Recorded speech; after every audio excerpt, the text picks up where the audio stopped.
Суи нозе. Било зимно време, много студено.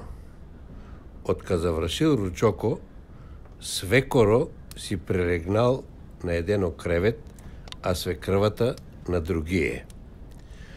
Шпорето разбоботено горело, а вратата на кутијата од шпорето била отворена и растегнена со смашата. Снаата седнала на столо и турила нозете во кутијата од шпорето да ги грее. Това го приметил свекоро, па и рекол: "Снао, варди да не ти исаанат нозете кат на свекрва ти, оти и она и така грееше."